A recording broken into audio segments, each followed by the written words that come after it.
Good morning, everybody. I hope you're having a great morning.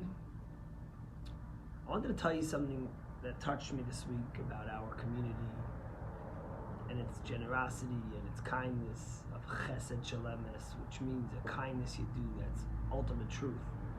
The rabbis tell us that when we do a kindness with a person who passed on, it's considered chesed shelemes, a kindness of truth, because ultimately a person can repay us. Sometimes when you do a kindness to someone, when you're generous to someone, when you help them, when you care for them, in the back of your mind, you might be hoping that one day they'll repay you, they'll reward you. But when you do a kindness for someone who passed away, there's no way for them to ever repay you. And that's considered the chesed shelemes, the ultimate kindness, because true kindness is supposed to be done not because you want a reward, because you want to get repaid, but because you want to do what's right. So this week we had a fascinating story that happened in our community. And I want to just go back and first speak about the Torah portion, and then I'll connect to that afterwards. This week's Torah portion is Matos and Maseh. We finished the book of Numbers. It's a very long portion. This Shabbos we bless the new month of Av. Next week, Wednesday, is Rosh Chodesh Av, the first day of Av, which is the preceding 9 days to Tisha B'Av, the saddest day on the Jewish calendar. It's also Shabbos Chazak because we finished the book, so it's a special week. But in the beginning of the second portion we read this week, we read about the Jewish people's dwelling places in the desert. We know the Jews ended up spending 40 years in the desert. They were supposed to be there for much shorter, but because they got punished, they spent 40 years in the desert. And in the portion of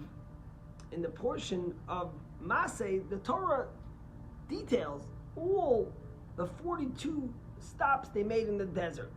They camped in 42 places. They had all the things would travel. They would stop at one place. Someplace they spent 2 years in a place.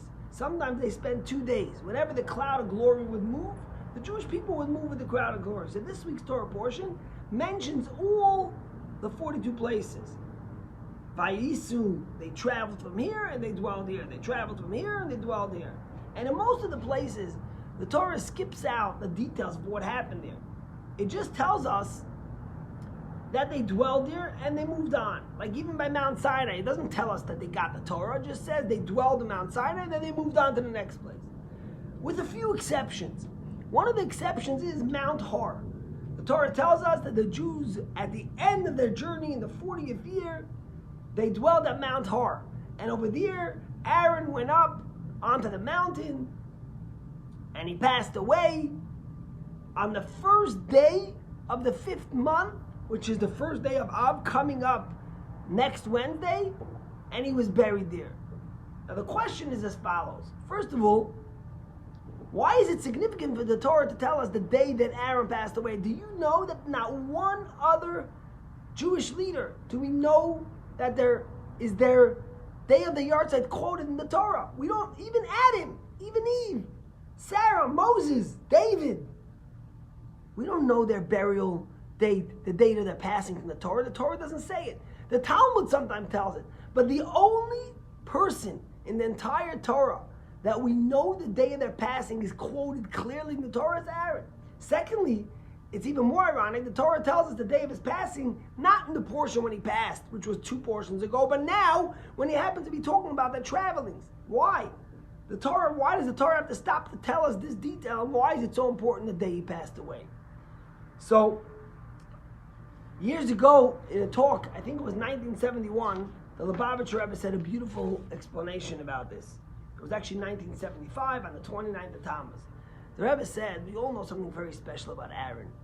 Aaron's great specialty was, as we say in Ethics of Our Fathers, he was a Ohev Shalom, he loved peace, and he pursued it. He loved all of God's creations, and he brought them close to the Torah. The rabbis say that Aaron thrived and craved to bring peace between husband and wife, between brother and sister, between colleagues, between uncle and aunt, wherever he could. And one of the interesting things the Torah tells us about Aaron is the way he did it was very smart. The nature, let's say a husband and a wife get into a fight.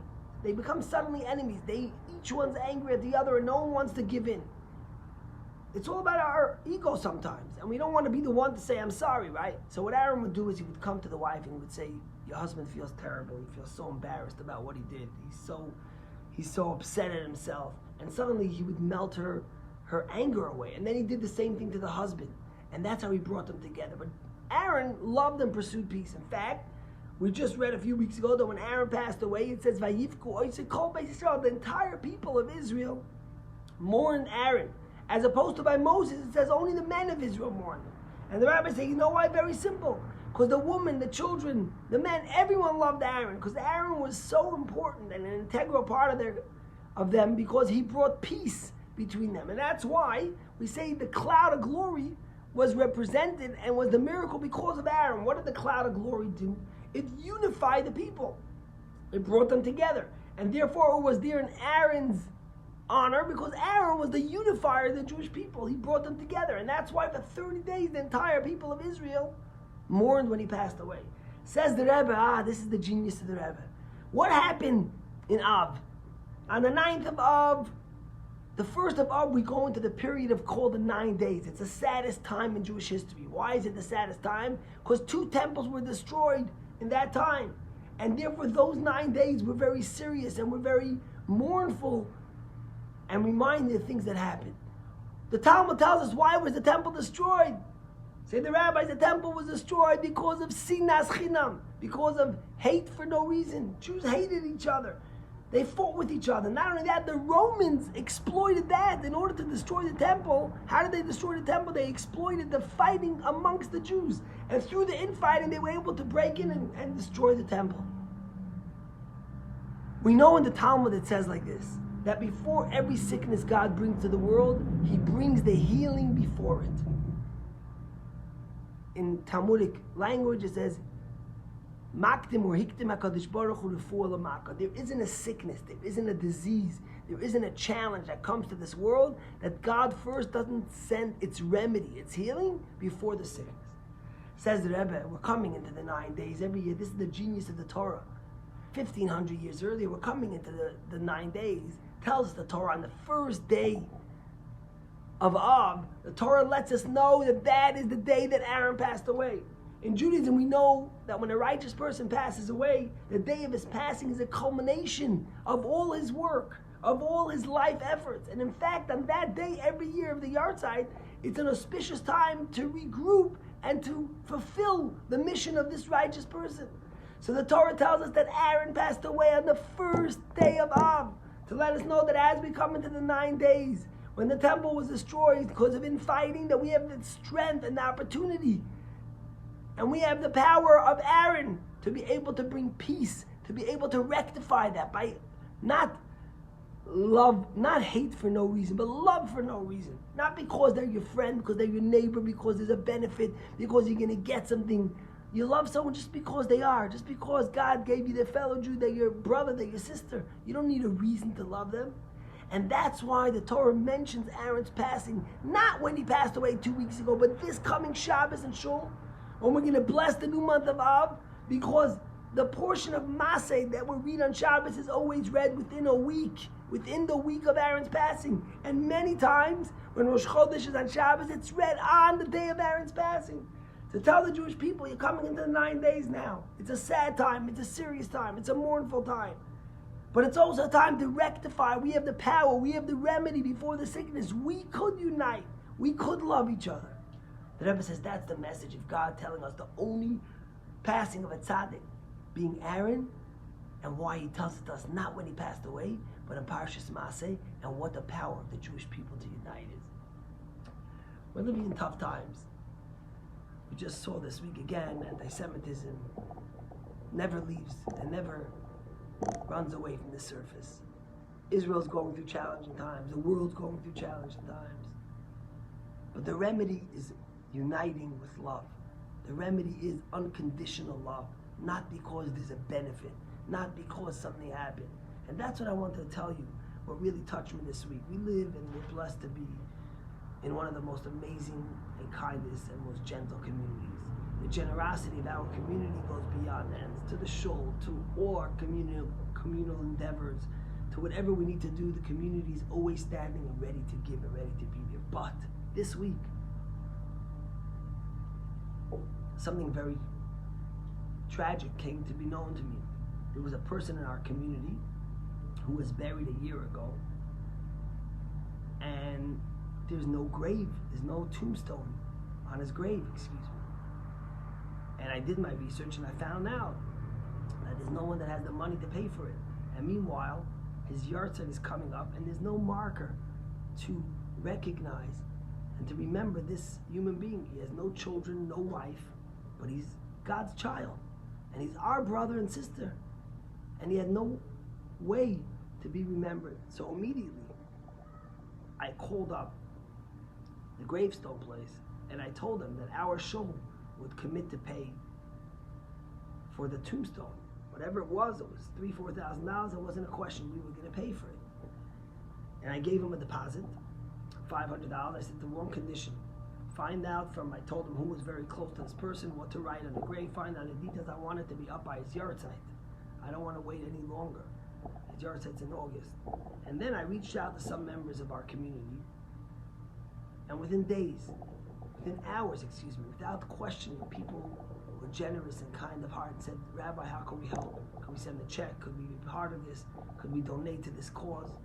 And within 2 days, we raised half of the money. And we'll raise the rest, God willing. I'm not worried. But it reminded me of the kindness, of the chesed shel emes. This was unconditional love. They never knew this person. And there was no way they could one day go back to the person and say, you know what I did for you, or that person could find out and thank them. Even if they don't get rewarded, the thank you sometimes is a reward, right? But there's no satisfaction there. This person will never get to thank them. This person had no kids, no wife, but they did the ultimate kindness. They made sure that this person will have the matzeva, the gravestone, to be remembered, as every Jew should, every human being should. And that's what reminded me of this thought that the Rebbe said, that this week we read about the passing of Aaron, and it's around the 1st of Av, which is his Yartzeit, which is the day that gives us the strength and the power to rectify the senseless hate into unconditional love in the strength of Aaron, and to bring unity to our people, to use the cloud of glory to unite our people with love, with tolerance, with care. It's so easy to get angry and frustrated at someone, even if they're doing the wrong thing, even if they know they're doing the wrong thing. Never mind if they don't know and you're angry at them because you expect them to be better, because you're intelligent, because you're learned, because you're understanding. No. Patience, tolerance, love, unconditional love. The rabbis tell us that because of baseless hatred, the temple was destroyed. But because of unconditional love, the temple will be rebuilt and the Jews will be reunited in Israel. And that's the power that Aaron gives us on the day of his Yartzeit as we go into the saddest history of our Jewish time, the saddest time of our Jewish history, and the period of mourning. Have a great day. Go out there. Be kind to someone. Touch someone's life.